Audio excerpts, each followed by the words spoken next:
ছেলেটি প্রথমবার প্লেনে ওঠা মাত্রই দেখলো তার সিট দখল করে বসে আছে এক ছোট্ট অভদ্র বাচ্চা। ছেলেটি তখন আগেই ক্লান্ত ছিল, তাই এয়ার হোস্টেসের কাছে গিয়ে অভিযোগ করলো, কিন্তু তার বদলে তাকে সরাসরি ফার্স্ট ক্লাসে বসিয়ে দেয়া হলো। সেখানে ইতিমধ্যেই বসেছিল এক 38 বছরের মহিলা, যে কিনা এক বুড়ো লোকের বিরক্তিকর প্লাটে অতিষ্ঠ। ছেলেকে দেখা মাত্রই তার হাত ধরে নিজের পাশের সিটে বসিয়ে নিল। ছেলেটি ছিল মাত্র 18 বছরের এক সাধারণ গরিব ছাত্র, কিন্তু মহিলার এত কাছে আসায় তার হৃৎপিণ্ড যেন জোরে জোরে ধকধক করতে লাগলো। মহিলা কফি অর্ডার করলেন, ছেলেটিও বলল আমাকেও দিন, কিন্তু এয়ার হোস্টেস জানালেন, স্যার আপনি ইকোনমি থেকে এসেছেন, ফার্স্ট ক্লাসের মেনু আপনার জন্য নয়।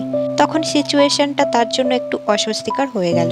এমন সময় তীব্র টার্বুলেন্স শুরু হলো, প্লেন দুলতে লাগলো, মনে হচ্ছে এখন অনেক বড় দুর্ঘটনা ঘটবে। তো গাইস, কি দেখছেন? তাড়াতাড়ি ভিডিওটি লাইক করে চ্যানেলটি অবশ্যই সাবস্ক্রাইব করে দিন, কেন কি আপনার একটি সাবস্ক্রাইব আমার জন্য অনেক ইম্পর্টেন্ট। ভয় পেয়ে মহিলা ছেলেটির হাত ধরে ফেললেন। সেই স্পর্শে কিছু ছিল যা ছেলেটির বুকের ধুকপুকানি আরো বাড়িয়ে দিল। প্লেন নামার পর মহিলা নামতে লাগলেন। ছেলেটি কিছু বলতে চাইলেও শুধু কিছু ফালতু কথা বলে ফেললো। কিছুক্ষণ পর ছেলেটি লক্ষ্য করলো মহিলা তার পেন ড্রাইভ সিটে ফেলে গেছেন। সে দৌড়ে গিয়ে ডাকলো, গাড়ি ততক্ষণে চলে গেল। মনে হলো সব শেষ, কিন্তু ভাগ্যের লেখা কিছু আলাদাই ছিল।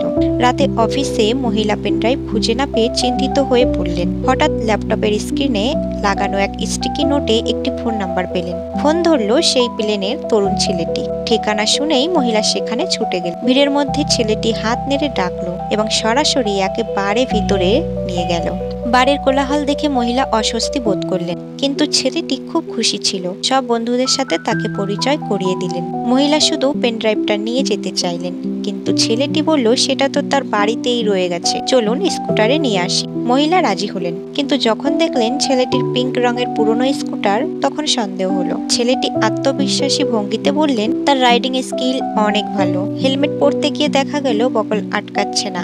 তখন ছেলেটি সাহায্য করতে এলো, আর সেই অদ্ভুত মুহূর্তের ছবি বাড়ি থাকা 2 মেয়ে তুলে অনলাইনে পোস্ট করে দিল। ছেলেটির বাড়ি পুরনো, অগোছানো, কিন্তু টেবিলের নিচ থেকে অবশেষে পেন ড্রাইভ বের করলো। মহিলা ধন্যবাদ জানিয়ে চলে গেলেন। ছেলেটি কফির জন্য অনুরোধ করতে চাইলো, কিন্তু নার্ভাস হয়ে কিছু বলতে পারলো না, শুধু তাকিয়ে রইল। পরের দিন অফিসে মহিলা লক্ষ্য করলেন সবাই তাকে অদ্ভুত চোখে দেখছে।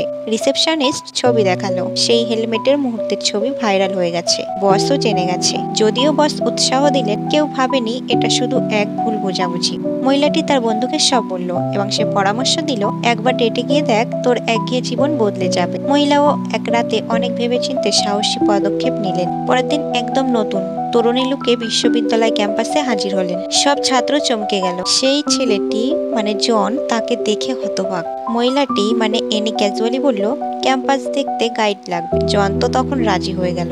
হাঁটতে হাঁটতে তাদের প্রথম সঠিক পরিচয় হলো। সন্ধ্যায় 800-তে নিমন্ত্রণ করলেন এনি। ডেটে এনি হালকা ফ্লার্ট করেছিলেন। জন উপভোগ করছিল শুধুমাত্র। হঠাৎ এনির ফোনটি বেজে উঠল। ফোনের ওপার থেকে এনির বোন বলল, এক ডাক্তার পাত্র তাকে দেখতে এসেছে। জন ডাক্তার শব্দ শুনে ভাবলো কেউ অসুস্থ। জন ট্যাক্সি থামিয়ে জরুরি রোগী নিয়ে যাওয়ার মতো করে তাকে বাড়ি পৌঁছে দিল। ডক্টর ছিল হ্যান্ডসাম, ধনী, মজার, পারফেক্ট ম্যাচ। কিন্তু এনির মন শুধু জনের দিকে, তাই ম্যাচ ফ্লপ হলো। ধীরে ধীরে তাদের বন্ডিং বাড়লো।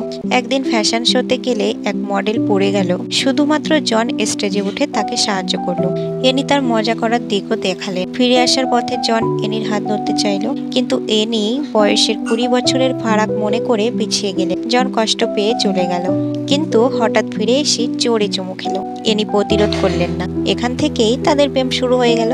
পরের দিন এনি জনকে তাড়াতাড়ি বেরোতে বললেন, বোন আসবে। জন তাড়াহুড়ো করে পোশাক পরছিল, এক জুতো খুঁজে পাচ্ছিল না। বিদায় চুমু দিয়ে এনি দরজার পাশে একটি সাইন দেখে অনুসরণ করে এক মিউজিক প্লেয়ার পেলেন। হেডফোনে জনের কণ্ঠ, এনি আমার সাথে ডেটে যাবে? এনি হাসি মুখে জনের স্কুটারে চড়ে শহর ঘুরলেন। এই রাইড তাকে জীবনের আনন্দ ফিরিয়ে দিল। অফিসেও তিনি আরো অনুপ্রাণিত হলেন। কিন্তু পরে জন যখন হৃদয়ের কথা বলল, এনি আবার বাস্তববাদী হয়ে গেলেন। বয়সের ফারাকের চিন্তা। তখন জন তাকে যেতে দিল। কয়েক মাস পর কোম্পানিকে ম্যাগাজিন কভারের জন্য নতুন মুখ দরকার ছিল। বস ফ্যাশন শোর জনকে মনে করলেন। এনি অনিচ্ছা সত্ত্বেও জনকে ডেকেছিলেন, কিন্তু এক বন্ধুর মুখে জন জানালো সে নাকি শুধু এনির কেরিয়ারের মুভের অংশ। কষ্ট পেলেও জন শুটিং চালিয়ে গেল, কিন্তু ফটোগ্রাফারের অপমান সহ্য করতে না পেরে সেখান থেকে চলে গেল। এনি পিছনে দৌড়ে গেলেন। জন এবার সব বলে দিল, তার প্রেম, কষ্ট, আঘাত। বসও সব শুনলেন।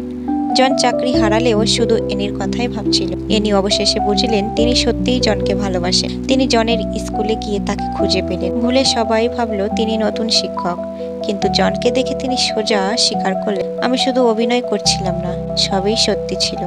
জন কিছু না বলে তাকে চুমু খেলো, আর তারা সিদ্ধান্ত নিল বয়স বা মানুষের কথা কোনো বিষয় নয়, সত্যিকারের ভালোবাসাকে সাহস নিয়ে আঁকড়ে ধরতে হবে। কখনো ভালোবাসা ভুল সময়ে সঠিক মানুষের সাথে হয়, কিন্তু যদি হৃদয়ের অনুভূতি সত্যি হয়, তাকে পেতে হলে সাহস দেখাতে হয়। সুখ শুধু কাকতালীয় নয়, তা ছিনিয়ে আনতে হয়, আর ভালোবাসা সেটা আগলে রাখে।